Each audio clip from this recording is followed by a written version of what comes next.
Hey, what's up, y'all? This is Rodney, and I'm back, and I wanted to go ahead and give my review over. And just like that, this is season 1, episode 4. I don't know why I thought we were on episode 3, but we're on episode 4. So the episode starts off with Carrie waking up in her apartment. She let the girls know later in the episode that she will be selling her and Big's apartment. And that was pretty much the end of the conversation. She doesn't need to sit down and think about it. Some people may think that she's making a decision based on, the emotions that she may be going through right now. But at the end of the day, that's what she's doing, and that was pretty much what she told the girls. The end. Charlotte basically kind of bumped heads with one of the moms at the school. They're planning a field trip, and I guess one of the moms thought that Charlotte had dropped the ball. Nicole, I put Nicole because I couldn't remember her name. LTW, I think that's her name on the show. LTW, she basically shuts it down. Girl, I said, who's in charge of the girls? Girl, LTW, shout out to Funky. Girl, LTW is in charge of the girls, okay? LTW said, look, we gonna go with Charlotte's idea. I gotta go. Girl, I got business to take care of, okay? Miranda is up the next morning, and I think she was thinking about Shay. So she's there standing in the kitchen, kind of like in a daze, probably thinking about the night before, okay? Her son and his girlfriend come downstairs, of course, and they instantly smell the marijuana on Miss Miranda. She, of course, tries to deny it. The little girl says, we're all grown. Are y'all really? Now, I know you be hopping on it and doing a full split, okay? I know y'all be in there banging that bed against that wall. But girl, I don't know about you, Miss Thing, but he's not grown. Now, Miranda them treat y'all like y'all grown. I still don't understand that. Girl, I'm sorry. Like, I try to be as open-minded as possible, right?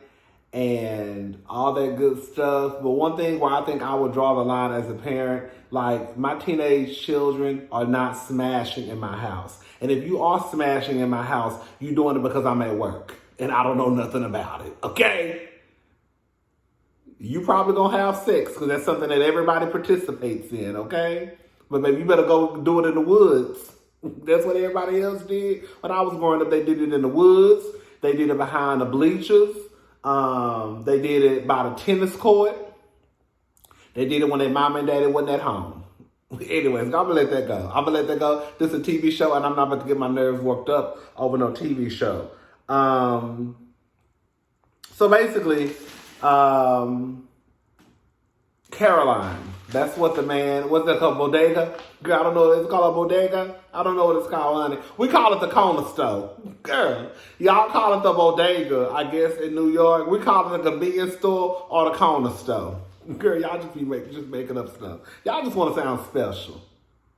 I remember one time I saw online that I saw somebody put New York is the only place where you can go to the bodega, I guess, and get everything that you need. Girl, that's the corner store. Girl, I can go to the corner store right up here and get, girl, bread, milk, eggs, girl, detergent.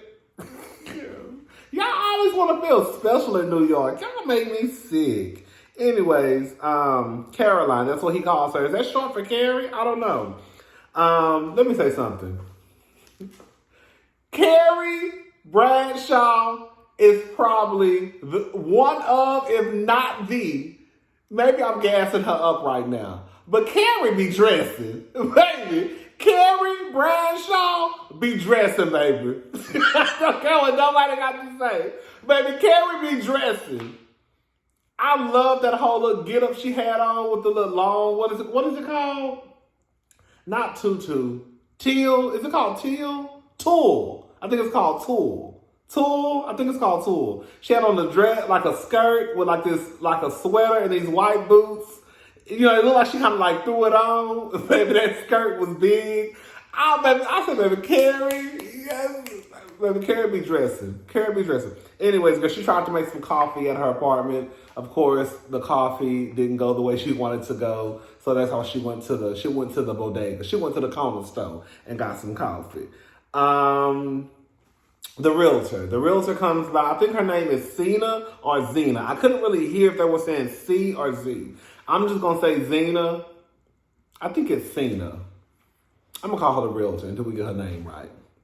So the realtor is pretty much, you know, like the apartment is gorgeous, but everything has to go. Girl, I mean, I was confused myself. Girl, if it's so gorgeous, then why everything needs to go?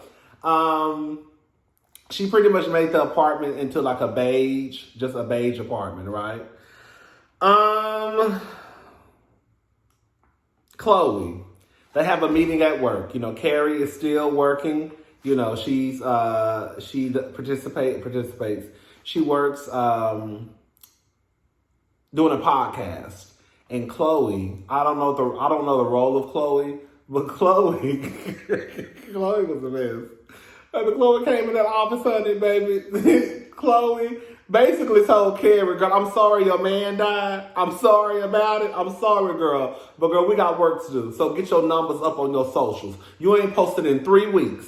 I think that's around the time that Big has been dead. And of course, they were like, girl, read the room, right? But she was like, I mean, I'm sorry, but girl, get your numbers up. Because she rolled on out the room, girl. I think her and the guy, I think they're boyfriend and girlfriend. Baby, let me tell you something. I don't know who that man is. Baby, let me tell you something. I don't know who that man is. Whoever that man is, I think he Latin. Hey, hola, come on, stop it, baby. Baby, hey, Poppy, girl, that thing is fine. I said he can smile in my face all goddamn day long. Do you hear me? Fine ass. Anyways, so Charlotte is planning her dinner. Charlotte is like the planner of all planners. Baby, I'm glad something just popped in my head. I'm so happy. You know, I was never a big Sex and the City fan like that. I have watched many episodes. I felt like I knew enough about what was going on to the point where, like, I wouldn't be confused about, you know, this spinoff show. I felt like I knew enough about the characters and all that good stuff, right? Knew who was. I knew who each person was, what relationships they had, blah, blah, blah. Baby, I must have missed this part when we were talking about Natasha. Y'all told me in the comment section that Natasha was Big's ex-wife and that Carrie and Big was basically doing booty in Big's house when he was married to Natasha. And Natasha came home and called him.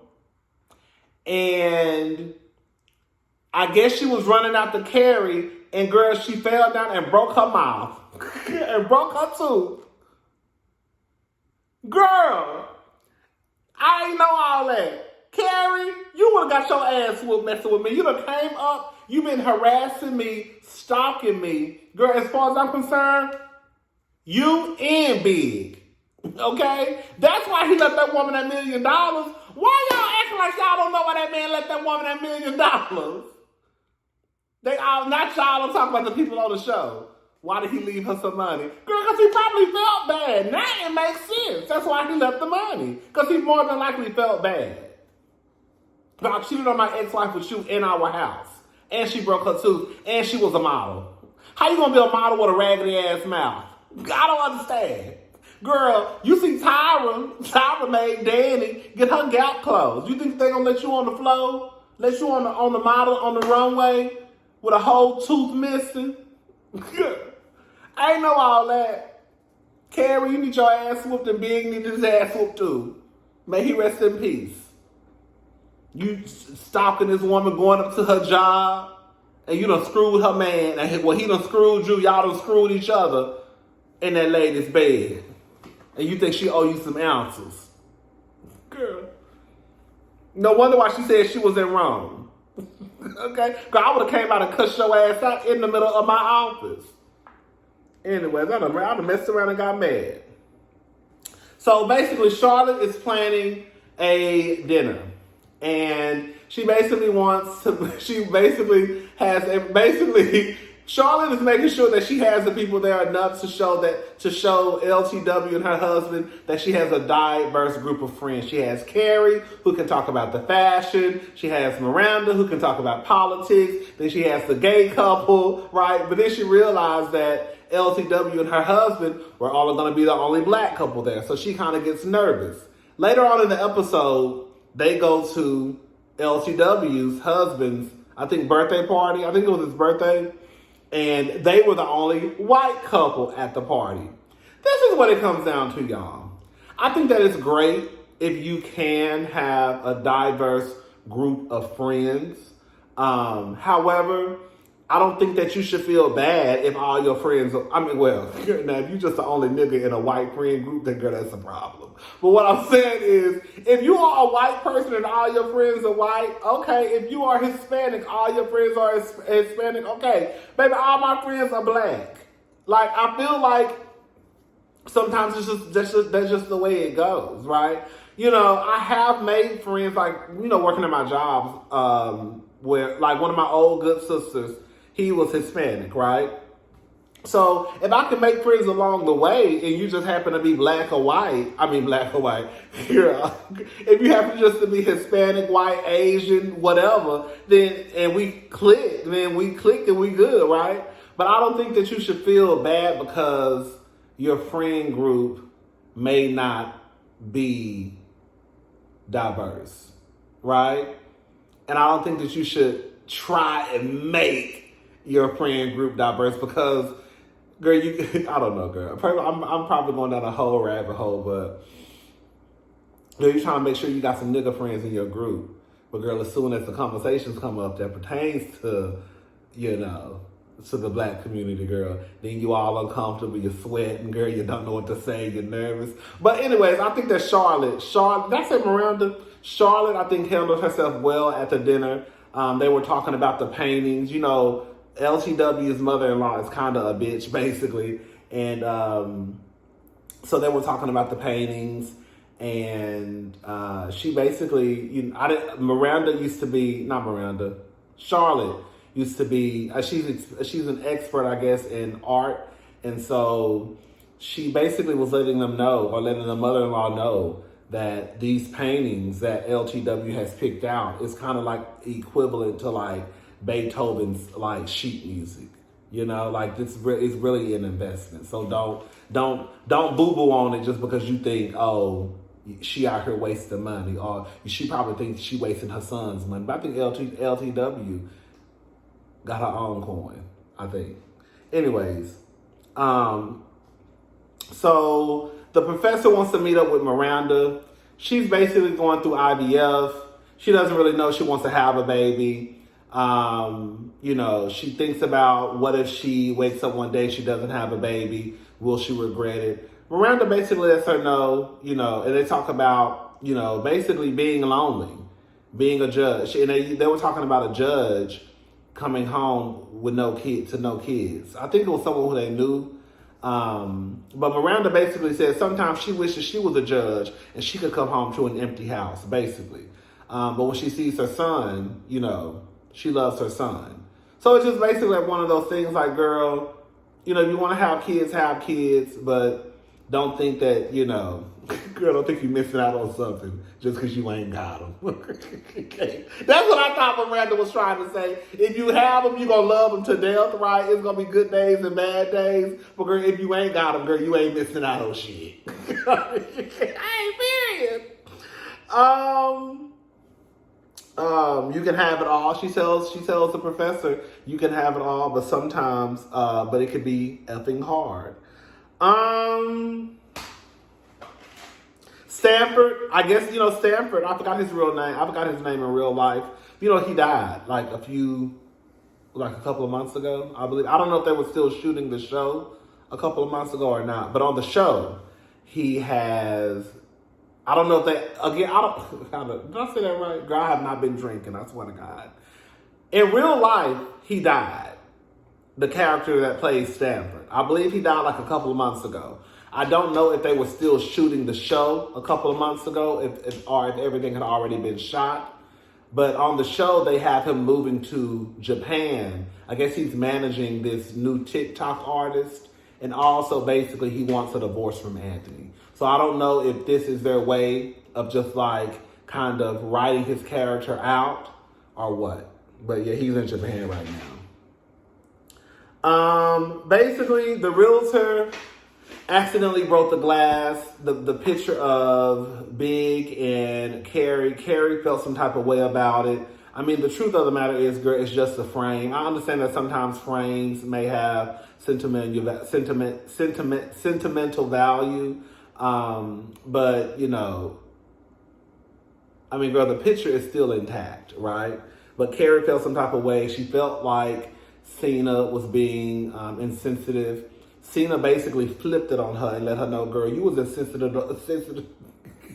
Miss Cena flipped it so fast on Miss Caroline. She said, Miss Caroline, honey, you were just insensitive the other day when we were talking about me dating and how you were like, oh, good thing you still putting yourself out there. Even though you probably didn't mean nothing by it, what I heard was different, right? Because sometimes the way we say things or what we say, we may not have meant anything by it, but if someone feels sensitive about a certain topic or a certain subject, sometimes the way they perceive things may not be the way that we meant to say it. Or like, I didn't mean it that way. I don't know why you took it that way, but sometimes you can't tell people how to take things that you say. So anyways, girl, Caroline basically was like, girl, okay, I'm sorry. You're right. She basically lets Carrie know, you know, girl, I kind of don't feel bad for you because you found your true love. You found your true love. Y'all was together for many, many years. You got to experience. Truth of the matter is, you know, whatever Big and Carrie got to experience her true love. She got to experience a love story, right? Did they grow old together and die together? No. But, you know, as far as I'm concerned, girl, all the hoeing and sneaking around y'all been doing, girl. And just like that, Miss Cena got Carrie off her back. Don't play with me. Play with your homegirls, Carrie. That's what Cena told Caroline, basically. Girl, I'm not the girl. I'm not the one or the two. I'm insensitive and you insensitive too, Alpha. Okay? Walking around here popping up that woman's job, knowing you done slept with her man in her bed. And then think she owe you some answers. If I was Natasha, I would have told her, girl, don't ever come to my job no more, and I'm coming to get my check today. Bitch. Her big need the ass whoop. Bye, y'all.